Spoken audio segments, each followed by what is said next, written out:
Hello there. Thank you for joining today's Facebook Live session. I am Missy Bolden with K12. I have with me Heidi Higgins. She is our host of K12's podcast on learning, and there is a great series going on right now. Heidi, how are you? Let's get right into it. Thanks, Missy. I'm doing very well. I'm coming to you remotely today because I'm out doing some interviews. And the fun part is when you do podcasting, you get to meet all these wonderful people and then share them with everyone. I'm on my way today to Chick-fil-A training camp to learn how they teach manners to their employees. And then I'm going to share some of that with you because those same kind of things can work in your home. But today, I want to plug a series that we have going on, and it's an exciting one. And I have to tell you that it changed my life in many ways. It's called Schooling Effectively at Home with Desla Meekum. And we're into it now, just a couple of parts. Whose job is it anyway was our first part where we talk about job description. What does a mom need to do? What does a student need to do? What is their responsibility when you bring a child at home?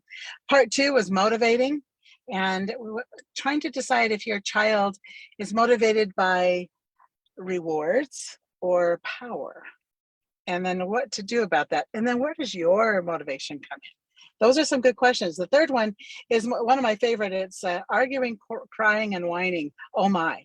Oh boy. Because it happens, everything's going along fine, and you run into those situations. Desmond has some really nice statements that seriously changed my home when I started using them. Things like, I understand, but what should you be doing right now? And if I was calm and making those kinds of statements, made all the difference. The next one is having a game plan, where she'll go into great detail about some things you can actually write down and have ready. So that instead of blowing steam, you've got a game plan that you can look to and have some ideas of where to go. And the final one is one I just want to mention a little bit more today, and that is the fifth in the series of Schooling Effectively at Home. We're calling Practice Makes Progress. And we're talking, we've all heard practice makes perfect. And that's a saying here, but I'm not going for perfection in my home. I would love to. And women, we tend to try. And when our kids make mistakes, we seem to take it personally. It's not what we want to do. I'm looking for progress, a little bit, baby steps, little by little. Daily progress is what I want, because the days can be long. And sometimes it feels like if we're not making any progress at all, I just get so frustrated because I've been explaining myself 12 times about what needs to be done. So it sounds, if that sounds a little bit about like your day, I want to suggest that you take a look at some of your procedures and routines. In this last part 5, we talk about how to set up a routine so that your child knows what to expect, so that when things get derailed, they at least have the solid things. I've been doing some research on this as we've been prepping for this series, and the comments that are coming in are just amazing. And the things that they're talking about is mental health strength.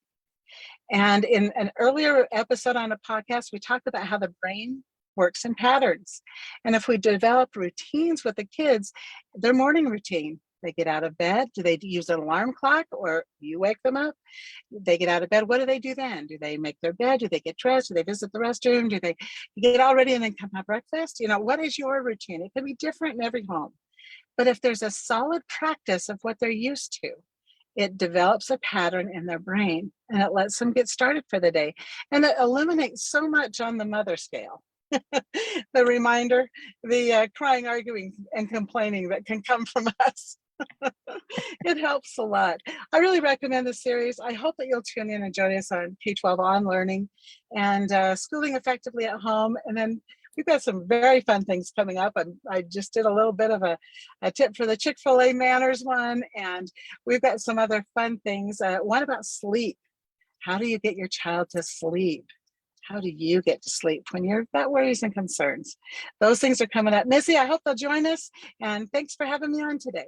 Oh, yes. You don't want to miss that 5-part series. The link is in our description. You can head on over and learn more about podcasts and webinars at your fingertips. We are still enrolling. We either have schools with continuous enrollment or they're looking for students and families for second semester. Make sure you find out which schools are in your state so you can get that enrollment application process going. And we have people available to you to answer any questions you have, events. We got contests, competitions, clubs, and enrichment programs. Lots of things for you to get connected. That's at your school and things that Stride is offering. Check out that link too.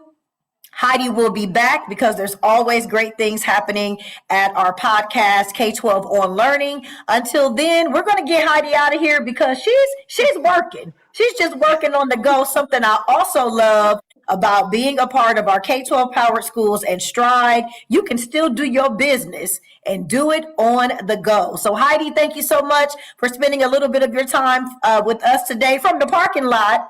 You go ahead and do what you do best. Leave us a comment if you're finding these lives and this information useful, and we'll see you next time. Have a good one. Be safe, Heidi. Thank you. Thanks, everyone.